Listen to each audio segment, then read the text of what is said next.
সবাইকে শুভেচ্ছা জানিয়ে শুরু করছি আরবি ভাষা শেখার একদম নতুন একটি ভিডিও। এই ভিডিওটি তাদের জন্য যারা আরব দেশগুলোতে নতুন এসেছেন বা আসতে চাচ্ছেন।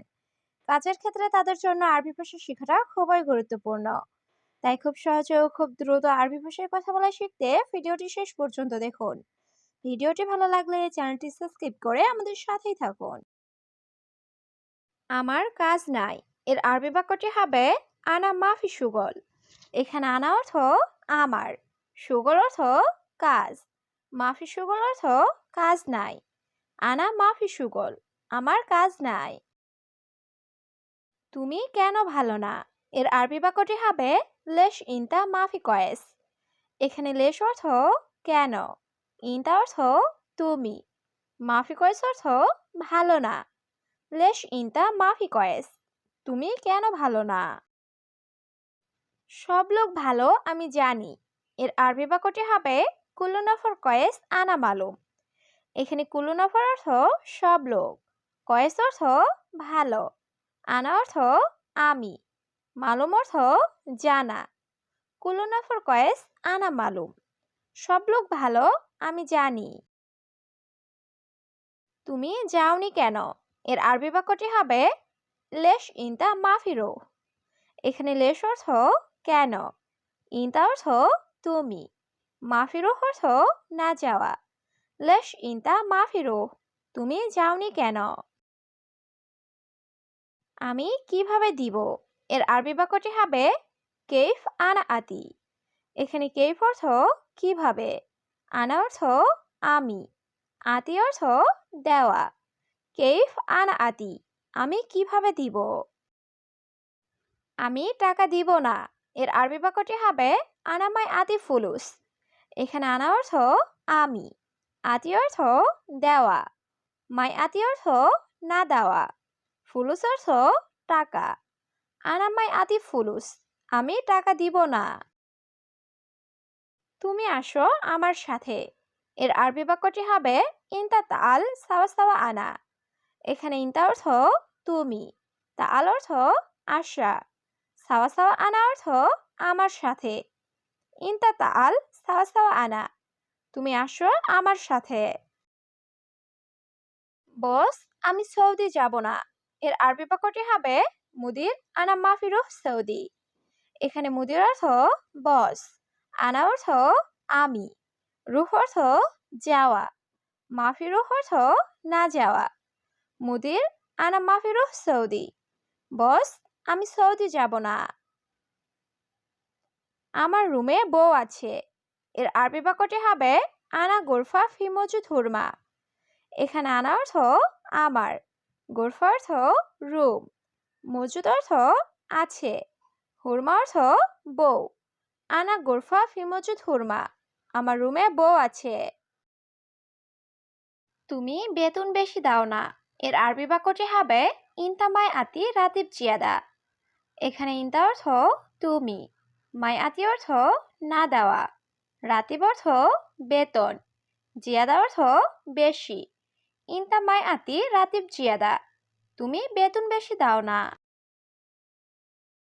1 মাস পর আমি যাব এর আরবি বাক্যটি হবে ওহেদ সাহার বাদ আনারো।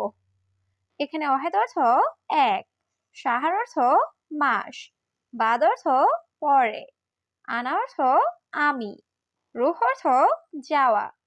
ওহেদ সাহার বাদ আনারো, 1 মাস পর আমি যাব। অবশ্যই আমার সাথে যাবে এর আরবি বাক্যটি হবে লাজিম আনা সাওয়া সাওয়া রো।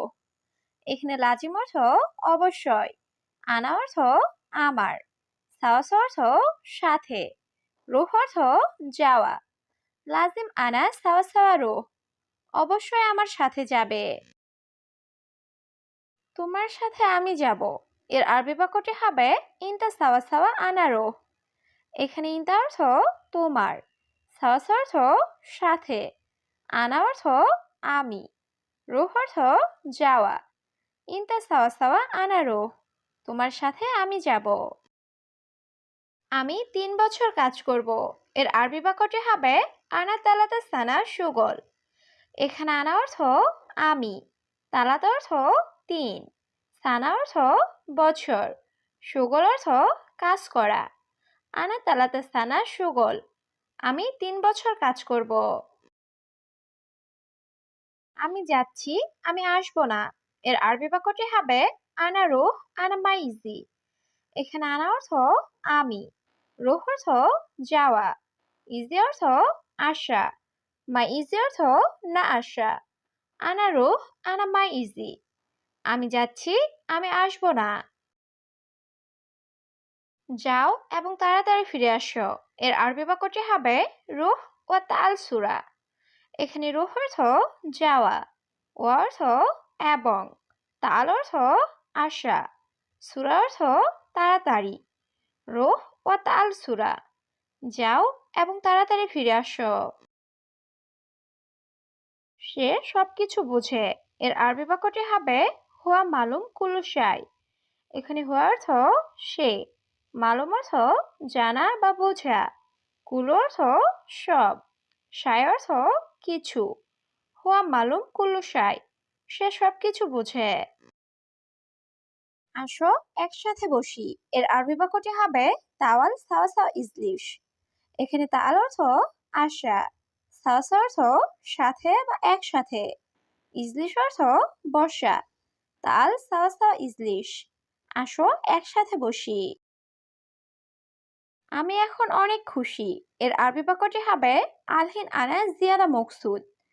এখানে আলহিন অর্থ এখন, আনা অর্থ আমি, জিয়াদা অর্থ অনেক, মকসুদ অর্থ খুশি। আলহিন আনা জিয়াদা মকসুদ, আমি এখন অনেক খুশি। এই লোকটি খুব সুন্দর। এর আরবি বাক্যটি হবে জিয়াদা জামিল হাদা নফর।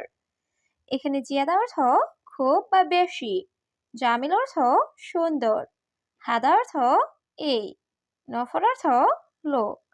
জিয়াদা জামিল হাদা নফর, এই লোকটি খুব সুন্দর। এখানে কিছুই নাই। এর আরবি বাক্যটি হবে হেনা মাফি শাই। এখানে হেনা অর্থ এখানে, শাই অর্থ কিছু, মাফি শাই অর্থ কিছুই নাই। হেনা মাফি শাই, এখানে কিছুই নাই। আমি কিভাবে জানবো? এর আরবি বাক্যটি হবে আনা কেফ মালুম। এখানে আনা অর্থ আমি, কেফ অর্থ কিভাবে, মালুম অর্থ জানা। আনা কেফ মালুম, আমি কিভাবে জানবো? তোমার নাস্তা করা শেষ? এর আরবি বাক্যটি হবে ইনতা ফুতুর খালাস। এখানে ইনতা অর্থ তোমার, ফুতুর অর্থ নাস্তা, খালাস অর্থ শেষ। ইনতা ফুতুর খালাস, তোমার নাস্তা করা শেষ? তোমার কিছু লাগবে? এর আরবি বাক্যটি হবে ইনতা আবগা শাই। এখানে ইনতা অর্থ তোমার, আবগা অর্থ লাগবে, শাই অর্থ কিছু। ইনতা আবগা শাই, তোমার কিছু লাগবে? না মালিক, ধন্যবাদ। এর আরবি বাক্যটি হবে লা মুদির শুকরান। এখানে লা অর্থ না, মুদির অর্থ মালিক, শুকরান অর্থ ধন্যবাদ। লা মুদির শুকরান, না মালিক ধন্যবাদ। এখন আমার কাজ নাই। এর আরবি বাক্যটি হবে আলহিন আনা সুগল মাফি। এখানে আলহিন অর্থ এখন, আনা অর্থ আমার, সুগল অর্থ কাজ, মাফি অর্থ নাই। আলহিন আনা সুগল মাফি, এখন আমার কাজ নাই। তুমি কি কাজ করো? এর আরবি বাক্যটি হবে এস সউই সুগল ইনতা। এখানে এস অর্থ কি, সউই অর্থ করা, সুগল অর্থ কাজ, ইনতা অর্থ তুমি। এস সউই সুগল ইনতা, তুমি কি কাজ করো? আগামীকাল টাকা পাঠাবো। এর আরবি বাক্যটি হবে বোখরা ওয়াদ্দি ফুলুস। এখানে বোখরা অর্থ আগামীকাল, ওয়াদ্দি অর্থ পাঠানো, ফুলুস অর্থ টাকা। বোখরা ওয়াদ্দি ফুলুস, আগামীকাল টাকা পাঠাবো। গতকাল টাকা পেয়েছি। এর আরবি বাক্যটি হবে আমস ফুলুস হাচ্ছেল। এখানে আমস অর্থ গতকাল, ফুলুস অর্থ টাকা, হাচ্ছেল অর্থ পাওয়া। আমস ফুলুস হাচ্ছেল, গতকাল টাকা পেয়েছি। এটা আমার ছোট ভাই। এর আরবি বাক্যটি হবে হাদা আনা সাগির আখো। এখানে হাদা অর্থ এটা, আনা অর্থ আমার, সাগির অর্থ ছোট, আখো অর্থ ভাই। হাদা আনা সাগির আখো, এটা আমার ছোট ভাই। সে লোক কে? তোমার বন্ধু। এর আরবি বাক্যটি হবে হুয়া নফর মিন ইনতা সাদিক। এখানে হুয়া নফর অর্থ সে লোক, মিন অর্থ কে, ইনতা অর্থ তোমার, সাদিক অর্থ বন্ধু। হুয়া নফর মিন ইনতা সাদিক। সে লোক কে? তোমার বন্ধু।